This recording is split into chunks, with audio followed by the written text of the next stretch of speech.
नमस्कार दोस्तों, स्वागत है आपका आज की हमारी इस हिंदी साहित्य की क्लास में। और ये क्लास टीजीटी पीजीटी हिंदी सभी के लिए ही महत्वपूर्ण है। तो शुरू करते हैं आज की हमारी ये क्लास और आज पढ़ते हैं हिंदी साहित्य काल विभाजन और नामकरण। नामकरण से एक प्रश्न हमेशा आता है, तो जो पूछी जाती हैं चीज़ें वहीं पर चलते हैं। ठीक है, सबसे पहले ध्यान रखना है कि जॉर्ज ग्रियर्सन का जो काल विभाजन है उसमें उन्होंने चारण काल 700 से 1300 ईस्वी तक माना है। ठीक है, आगे जॉर्ज ग्रियर्सन ने सर्वप्रथम हिंदी साहित्य के आरंभिक काल को चारण काल से अभिहित किया है। जॉर्ज ग्रियर्सन ने सर्वप्रथम हिंदी साहित्य के आरंभिक काल को चारण काल नाम दिया है। ठीक है, उसके बाद ग्रियर्सन ने चारण काल के अंतर्गत 9 कवियों, कौन कौन से हैं? पुष्य कवि खुमान सिंह, केदार कुमारपाल, अनन्यदास, चंद जगनिक जोधराज एवं षाडंगर का उल्लेख किया है। ठीक है, ग्रियर्सन ने अपने इतिहास में केवल प्रवृत्तिगत काल विभाजन किया है। उसके बाद मिश्र बंधुओं का काल विभाजन आ गया।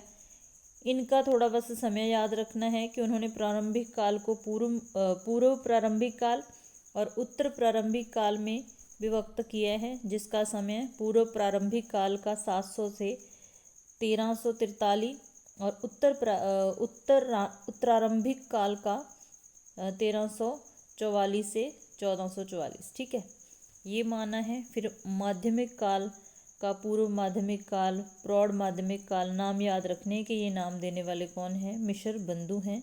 अलंकृत काल भी उन्होंने नाम दिया है, पूर्वालंकृत काल, उत्तरालंकृत काल।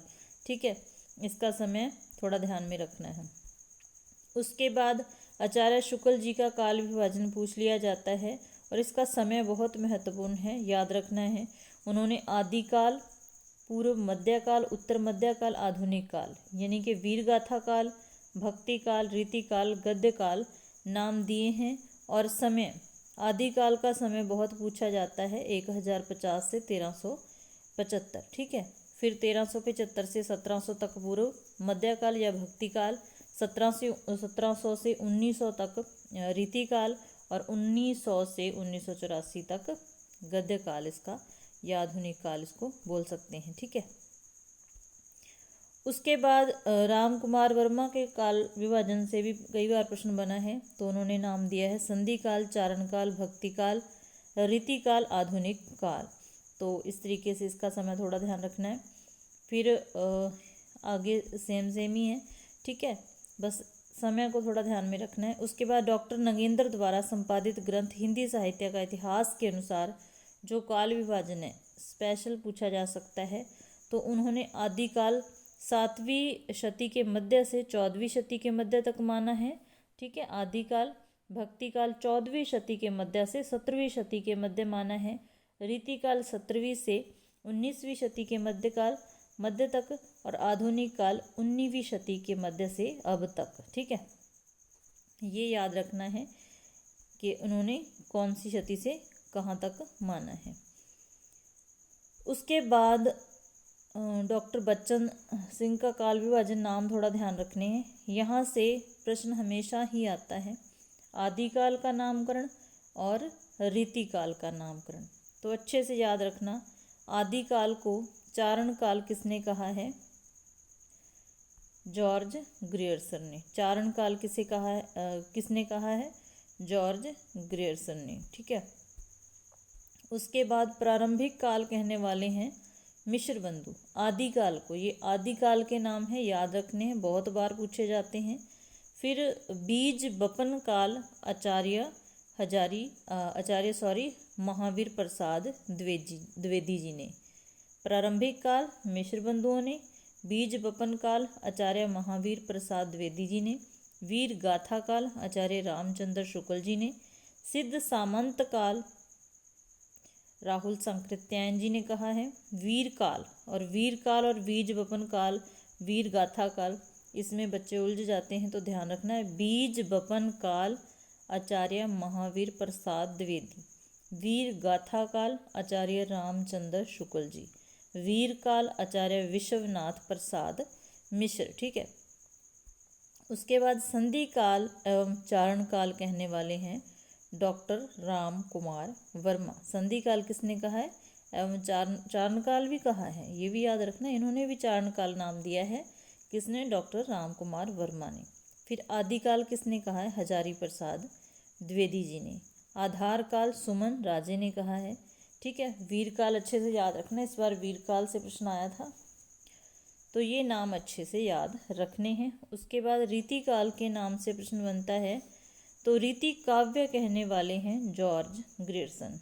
अलंकृत काल मिश्र बंधुओं ने कहा है। रीतिकाल आचार्य रामचंद्र शुक्ल जी ने कहा है।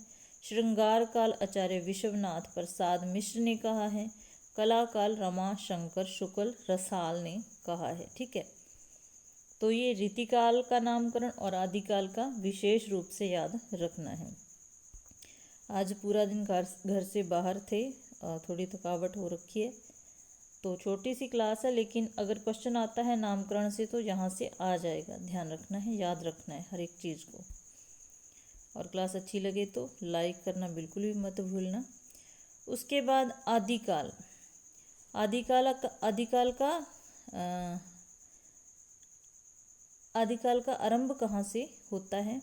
ठीक है, प्राकृत की अंतिम अपभ्रंश अवस्था से ही हिंदी साहित्य का आविर्भाव माना जाता है। ठीक है, जा सकता है। फिर हिंदी साहित्य का आदिकाल संवत 1050 से लेकर संवत 1375 तक, ये डेट हमेशा याद रखनी है। आदिकाल का समय बहुत पूछा जाता है।